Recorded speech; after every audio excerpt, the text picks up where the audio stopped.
Hey everybody, welcome back to another edition of What's for Dinner.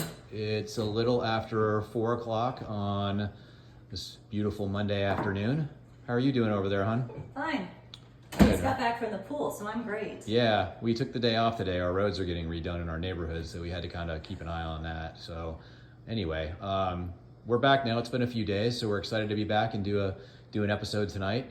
It's funny that it was 45 degrees this morning, but I was just in my bathing suit sweating now, so. Yeah, I actually was looking at the temperature, and mine said 42 on my phone, and then, now it's 85. So it's just, what a great difference in temperature during the day it is. Yeah.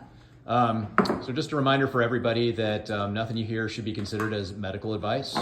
And this is for information, educational, entertainment purposes only. If you guys have any kind of questions or whatnot, make sure you seek out your qualified healthcare provider to answer those questions for you. Anyway. Was a good qualifier. Qualified. Yeah, moving right along. On to the next thing. What do we got going on tonight for dinner, hon? So this morning I put in 2 corned beef briskets in the crock pot. Okay. Because I thought both kids were going to be here, but one kid walked to the road and his girlfriend got him. So, yeah, But anyway, so yeah, I just put that in around 9:30. Okay. And that's done. And then, our salts. Yeah, got our salts. Favorite salts: Jane's Crazy Mixed Up Seasoning and Redmond's Real Salt. Most of our dinner tonight is veg. Yeah, why is this plant-based thing going on in our home so much lately? Although, with this, what you're about to go over with regards to the, what is this? This is cabbage? Cabbage. We've got lots of bacon and some egg in there, so too. First I cut up small bits of bacon and onion and garlic, and I kind of fry that in here. And then I add in the cabbage, extra bacon grease, a stick of butter, and then I did 3 eggs. That's what that stuff is. Yum. Can't wait for that. All right. And what then else this do we is have? leftover from last night. I did onions, tomato, and cucumber because Janie gave me so many tomatoes. Which are delicious, by the way. So delicious. And then I did cauliflower mash yesterday, and there wasn't even a dent taken out of it, so now I'm warming it up. Yeah, your cauliflower mash, so this is the pan we're usually cooking in over here. Yeah. Talk a little bit about how you Well, I make this. pulled it out to reheat it, but somebody picked the cheese off that part, so. That's what happens when you have teenagers. Okay, so how do you make this? A large head of cauliflower, and I got the one from Sam, so then I put 2 blocks of cream cheese, and then I do shredded cheese mixed in with the cauliflower after I mash it in a colander, after I boil it. And then I just top it with cheese and bacon, and usually onion, but I didn't do onion yesterday. Okay, gotcha. I'm looking forward to all that. So what are we going to talk about tonight? We're doing a new angle. Yeah, we are, aren't we? Yeah. That's crazy. So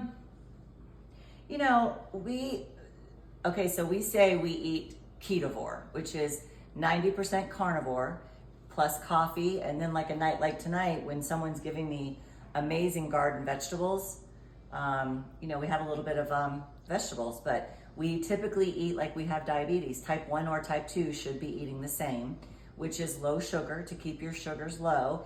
If you're type 2, so you could get off of your diabetes medicines.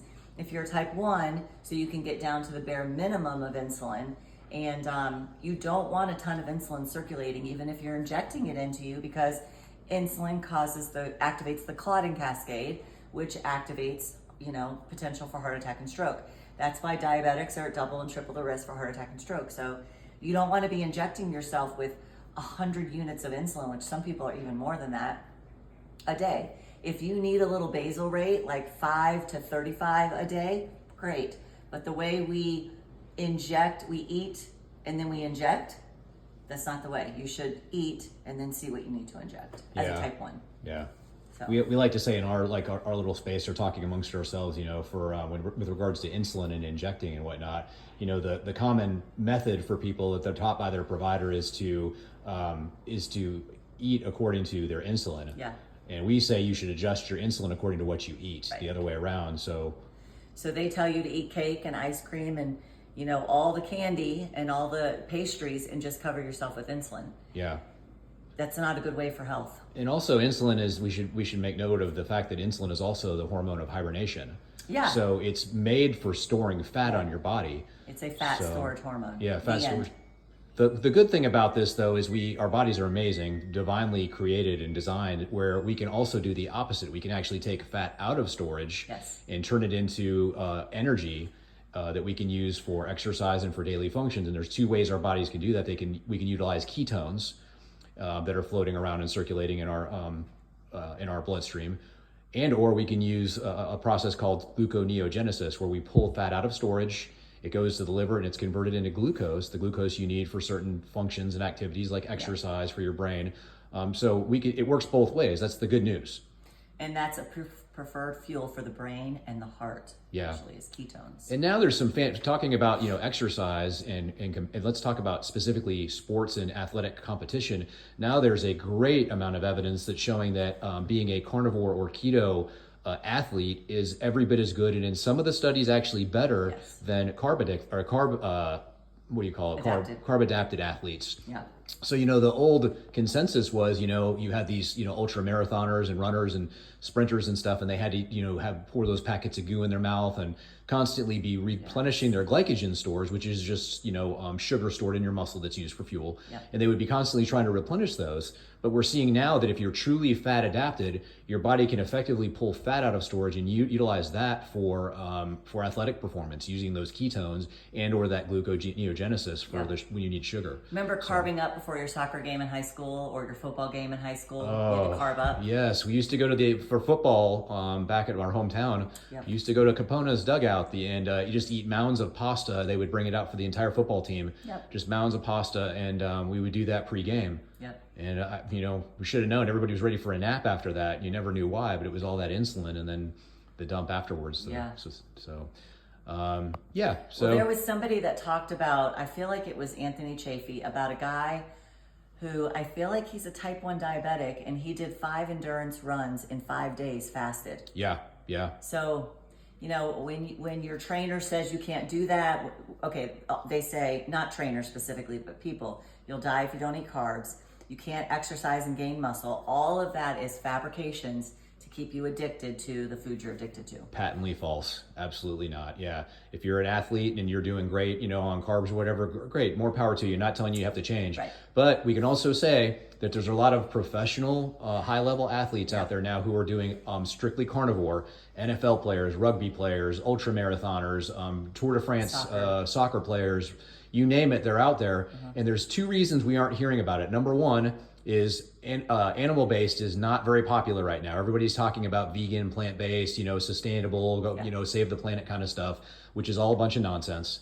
And then number 2 is these athletes do not want people to know about their competitive advantage. And it's 100% an advantage for them to be carnivores. And so they're trying not to make a big deal about that. So you've got those kind of 2 factors that are working against us. The first part you were talking about is also they can lose their sponsorships. They absolutely if they're can. a sponsor for Gatorade as their sponsor. Yeah. If you're a carnivore, you're not going to be drinking Gatorade. It's full of sugar. Yeah. And you can't have it both ways. So, you're going to be, they're going to dump you. So yeah, that's a good point. Yeah. Anyway, insulin and diabetes is the leading cause of any modern disease that you can think of right now, except maybe not glioblastoma, brain tumors, maybe not lymphoma, but all of the other things that you guys worry about, like cancer. People worry about cancer a lot. 9 of the top 12 cancers are metabolic in nature. So, no one wants the C diagnosis. So if you don't want that, this is what you need to do. Yeah, and I think it was not Anthony Chafee. It was Dominic D'Agostino. He was specifically talking about cancer during the Low Carb San Diego. And he was talking, and we've heard this plenty of times before, and maybe some of you have too, but we all have cancer in our bodies. And it's constantly circulating and coming and going or whatnot. But 99.9% of the time, our body is able to fight the cancer off. It destroys, consumes the tumors, whatever it does. But our immune system is taking care of that. It's just once in a while, we'll have an issue with one of these metabolic type cancers where we're setting ourselves up for failure by not eating properly. And but the good news is there's also a lot of studies coming out showing that a ketogenic way of eating is actually effective in treating cancer. So, and that's what Dominic D'Agostino was talking about. So it's good news. There's good news. All right. What I was going to say. Oh, did I take too long? Did I take over? I was just, in my field, which is bioidentical hormone replacement therapy, prostate cancer in men and breast cancer in women are the buzzwords. Like, you can't take hormones because you're going to get breast cancer. Women get breast cancers off of hormones, without hormones, and women get cancer on hormones. So, but breast cancer and prostate cancer, highly insulin driven. So, you know. Good info. Yep. Yeah. All right. Well, anything else? We're at 10 minutes. So Okay, no, that's good. All right, guys. Well, tell us what you're all having for dinner. If you have any questions, shoot them our way. And we love you all. And we'll see you next time. God bless you. Bye. Bye.